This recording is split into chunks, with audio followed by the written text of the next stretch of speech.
Welcome to my YouTube channel physics with Sajal. আজকে আমরা class 11 এর ছায়া প্রকাশনী বইয়ের সরল দৈর্ঘ্য চ্যাপ্টারের বেসিক লেভেল নিউমেরিক্যাল গুলো সলভ করব।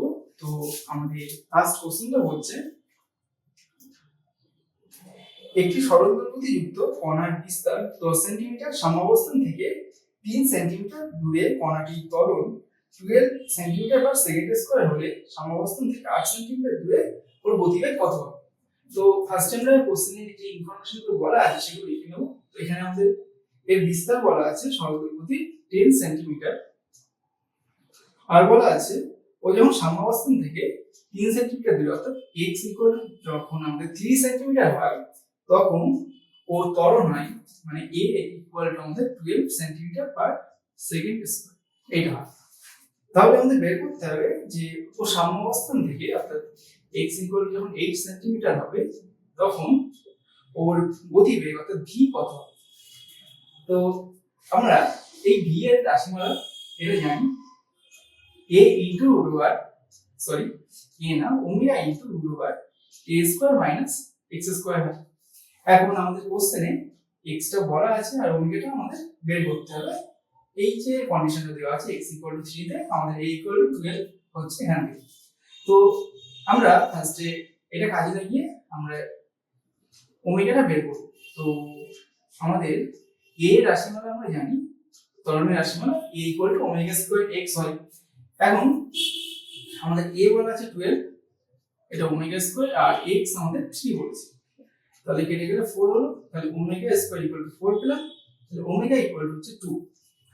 এখন আমরা এখানে সব বসিয়ে দেব এই রাশিমালাতে। তাহলে x ইকুয়াল টু 8 সেন্টিমিটার দূরত্বে সাম্যাবস্থান থেকে 8 সেন্টিমিটার দূরত্বে আমাদের বেগটা পেয়ে যাব। তাহলে 2 ইনটু রুট ওভার a বলেছে 10 সেন্টিমিটার, তাহলে 10 স্কয়ার মাইনাস x আমাদের 8 বলা আছে, তাহলে 8 square equal to 2 into root over 100 minus 864। তো এটা বিয়োগ করলে আমাদের 36 হয়, তা রুট ওভার 36 মানে 6 হয়। তাহলে আমাদের বেগ আসছে 12 সেন্টিমিটার পার সেকেন্ড। তাহলে সাম্যাবস্থান থেকে 1 সেন্টিমিটার দূরে কণাটার বেগ হবে 12 সেন্টিমিটার পার সেকেন্ড। নেক্সট এর কোশ্চেনটা আমাদের বলছে যে একটি সরল দৈর্ঘ্য যুক্ত কণার সর্বোচ্চ ত্বরণ 29.6 সেন্টিমিটার পার সেকেন্ড স্কয়ার, পর্যায়কাল 2 সেকেন্ড। তাহলে যাত্রা শুরুতে সাম্যাবস্থান থেকে সরণ যদি 1.5 সেন্টিমিটার হয় তবে কণাটার গতিবেগ বের করতে হবে। তো আমাদের বলেছে কণার সর্বোচ্চ ত্বরণ অর্থাৎ a max, এটা বলছে 29.6 সেন্টিমিটার পার সেকেন্ড স্কয়ার। আগে বলেছি পর্যায়কাল অর্থাৎ ক্যাপিটাল টি 2 সেকেন্ড। আর বলেছে যে সাম্যাবস্থান থেকে যাত্রা শুরুতে সাম্যাবস্থান থেকে 1.5 সেন্টিমিটার সরণ আছে। তার মানে আমরা এটাকে একটা ধরে নিই, সরল দৈর্ঘ্য। তো সরল দৈর্ঘ্য হলে এই এখন তো দড়ি থাকবে, তার মাথায় একটা বল সমান থাকবে। তো এটা সাম্যাবস্থান অর্থাৎ x ইকুয়াল টু 0। এখন বলেছে সাম্যাবস্থান থেকে ওর যাত্রা শুরুতে সাম্যাবস্থান থেকে সরণ হয় 1.5 সেন্টিমিটার, অর্থাৎ x ইকুয়াল টু এখানে আমাদের 1.5 সেন্টিমিটার এটা আমাদের বলা আছে। তো আমাদের এর সমীকরণটা বের করতে হবে। আমরা এটা জানি যে সাম্যাবস্থান থেকে যদি কোনো বস্তু যাত্রা শুরু করে সরল দৈর্ঘ্যের ক্ষেত্রে, তাহলে তার সমীকরণ হয় x equal to a sin omega t। এখন আমাদের কণাটা সাম্যাবস্থান থেকে একটা দূরত্ব থেকে অর্থাৎ 1.5 সেন্টিমিটার থেকে যাত্রা শুরু করেছে। তাহলে আমাদের এই কণাটার ইনিশিয়ালি একটা দশা আছে, মানে প্রারম্ভিক দশা আছে একটা। তাহলে আমরা এই সাইনের মধ্যে ওমেগা টি প্লাস আলফা এইভাবে লিখতে পারি। ওমেগা টি আমাদের যদি সাম্যাবস্থান থেকে শুরু করতে তাহলে ওটা দশা, এখন যেহেতু সাম্যাবস্থান থেকে শুরু করছে না যাত্রাটা, তার মানে ওর একটা প্রারম্ভিক দশা আছে এবং সেটা আমরা আলফা ধরে নিই। তো আমাদের কোশ্চেনে বলা নেই যে কণা ডান দিক থেকে যাত্রা শুরু করছে না সাম্যাবস্থানের বাঁ দিক থেকে যাত্রা শুরু করছে, সেই কারণে আমাদের প্রারম্ভিক দশায় প্লাস মাইনাস সাইন বসবে। তো এইবার আমাদের যে কন্ডিশনগুলো বলা আছে সেইগুলো আর এইগুলো কাছে রেখে আমরা এই সমীকরণটা বের করব, মানে এই সমীকরণটা কি হবে সেটা বের করব। তো এখন আমাদের a max অর্থাৎ কণার সর্বোচ্চ ত্বরণ, এটা বলা আছে 29.6 সেন্টিমিটার পার সেকেন্ড স্কয়ার।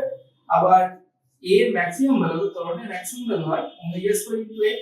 তো এটা যদি হয় তাহলে এটা ইকুয়াল টু 29.6 এটা লিখতে পারি।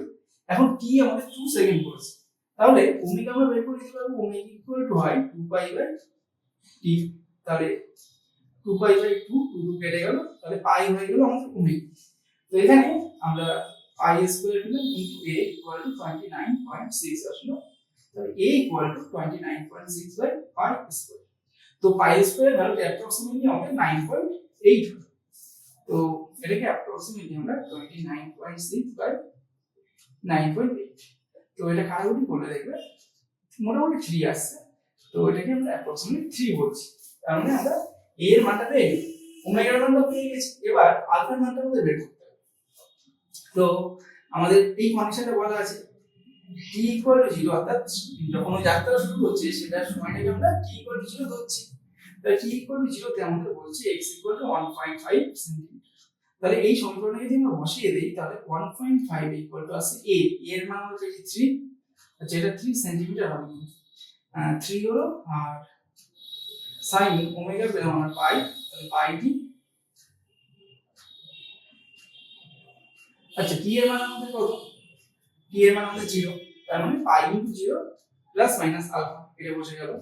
এখন আমাদের এটা কাটাকুটি হলে 1.5 কে 2 দিয়ে গুণ করে 3 হয়, তাহলে 2 হলো, তাহলে আমরা পাচ্ছি 2 sin plus minus alpha equal to 1। তাহলে এই দুটো ডান দিকে ভাগ হয়ে গেলে আমাদের হাফ হলো। এখন এখান থেকে আমরা দুটো সমীকরণ পাচ্ছি, sin প্লাস আলফা মানে sin alpha equal to half. তাহলে এখান থেকে আলফা ইকুয়াল টু কত হচ্ছে, এটা আমাদের কত হবে, এটা আমাদের হয়ে যাবে 30 ডিগ্রি মানে পাই বাই 6। তাহলে আলফা ইকুয়াল টু হলো পাই বাই 6। আবার আরেকটা সমীকরণ যেটা আছে sin এইটা ইকুয়াল টু হাফ আসছে। তো এখান থেকে আমরা এটা ইকুয়াল টু পাই বাই 6 লিখতে পারি, তাহলে মাইনাস আলফা ইকুয়াল টু পাচ্ছি পাই বাই 6। তাহলে আলফা ইকুয়াল টু হয়ে গেল আমাদের মাইনাস পাই বাই 6। তাহলে আলফার মান পেলাম আমরা প্লাস মাইনাস পাই বাই 6। তো তাহলে সমীকরণটা কি আসবে, এখানে লিখছি x ইকুয়াল টু a হলো 3 sin ওমেগা হলো pi into t plus minus pi by 6।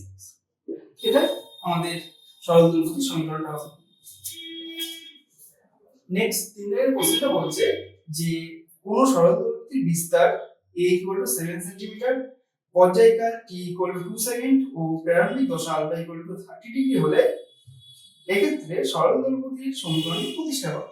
তো এখানে a বলা আছে আমাদের 7 সেন্টিমিটার, t বলা আছে 2 সেকেন্ড, আর প্রারম্ভিক দশা আলফা বলা আছে 30 ডিগ্রি। তো আমাদের এই সরলদৈর্ঘ্যের সমীকরণ বের করতে হবে। আমরা ধরে নিলাম সমীকরণটা হলো x equal to a sin omega t plus alpha. তো a আমাদের বলা আছে, ওমেগা আমাদের বের করতে t বলা আছে, সেখান থেকে আমরা ওমেগা পেয়ে যাব। Omega equal to 2 pi by t হয়, তাহলে 2 পাই বাই 2 মানে পাই হবে, আর আলফা 30 বলা আছে। এবার এখানে আমরা মানগুলো বসিয়ে দেবো, তাহলে 7 sin ওমেগার জায়গায় পাই বসলো, পাই t প্লাস আলফা হলো 30। তো এটাই আমাদের সরলদৈর্ঘ্য সমীকরণ হবে। আচ্ছা এখানে আমাদের কত সেন্টিমিটার, এটা হবে সমীকরণ। তাহলে প্রশ্নটা বলছে যে 13 সেন্টিমিটার বিস্তারে সরলদৈর্ঘ্যযুক্ত কোনো কণার সমাবস্থান থেকে 5 সেন্টিমিটার দূরত্বে গতিবেগ 36 সেন্টিমিটার পার সেকেন্ড হলে প্রত্যানয়ক বলের সর্বোচ্চ মান নির্ণয় করো। কণাটার ভর বলা আছে 2 গ্রাম। তাহলে আমাদের কোশ্চেনে এই জিনিসগুলো বলা আছে, এর বিস্তার a ইকুয়াল টু বলা আছে 13 সেন্টিমিটার, আর বলা আছে ও যখন x ইকুয়াল সমাবস্থান থেকে x ইকুয়াল 5 সেন্টিমিটার দূরে থাকে তখন ওর গতিবেগ অর্থাৎ v হয় আমাদের 36 সেন্টিমিটার পার সেকেন্ড। আর বলেছে যে কণার ভর অর্থাৎ m হলো 2 গ্রাম। এখন আমাদের এক্ষেত্রে যে প্রত্যেক বল কাজ করছে তার মানটা সেটা বের করতে হবে। তো a ইকুয়াল আমরা কি জানি, m ইনটু a হয়। তো সরলদৈর্ঘ্যের ক্ষেত্রে ত্বরণের রাশি মানে ওমেগা স্কয়ার ইনটু x, তাহলে f ইকুয়াল হয়ে যাবে আমাদের m ওমেগা স্কয়ার x। তো এখানে আমাদের m টা জানা আছে, x ও জানা আছে, এবার ওমেগাটা আমাদের বের করে নিতে হবে এই যে ইনফরমেশন গুলো বলা আছে এইগুলো। এখন এটা বের করা যাবে, আমাদের v ইকুয়াল টু বলা আছে, তো v ইকুয়াল টু v এর রাশিমালা হয় omega into root over a square minus x square. তো এখান থেকে আমরা ওমেগা ইকুয়াল লিখতে পারি ভি বাই এইটা। তো ভি এর মান বলা আছে আমাদের 36 আর এ হলো 13, তাহলে 13x স্কয়ার মাইনাস x হলো 5, তাহলে 5x স্কয়ার ইকুয়াল টু আমাদের 36 বাই রুট ওভার 13 স্কয়ার মানে 169 হয় আর 25 স্কয়ার মানে আমাদের 25 হচ্ছে। তো এটা বিয়োগ করলে আমরা পাচ্ছি 144। তাহলে রুট ওভার 144 করলে আমাদের কত হবে 12 হবে। তাহলে 12 হলে আমাদের কাটাকুটি করে 3 আসে। তাহলে ওমেগা পেলাম আমরা 3। তো আমাদের কোশ্চেন যেটা জানতে চেয়েছিল হলো যে সর্বোচ্চ প্রত্যেকের বলে যে সর্বোচ্চ মান সেটা। তো প্রত্যেকের বলে আমরা সর্বোচ্চ হতে গেলে আমরা দেখতে পাচ্ছি এখানে m আর ওমেগা ধ্রুবক, তাহলে x টাকে সর্বোচ্চ হতে হবে। x এর সর্বোচ্চ মান আমাদের কত হবে x a হলে x টা আমাদের সর্বোচ্চ হবে, তাছাড়া কোনো সর্বোচ্চ উপায় নেই।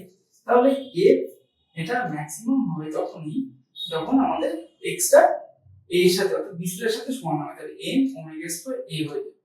এখন m হলো 2 আর ওমেগা হয়ে বেরিয়েছে আমাদের 3, তাহলে 3 স্কয়ার আর a সর্বোচ্চ বিস্তার হলো 30। তো এখানে করলে আমাদের আসছে 13 * 2 26 * 3 স্কয়ার মানে 9, তার মানে 4 তে 5 18 + 23। তাহলে এত ডাইন আসছে আমাদের প্রত্যেকের বলে সর্বোচ্চ মান।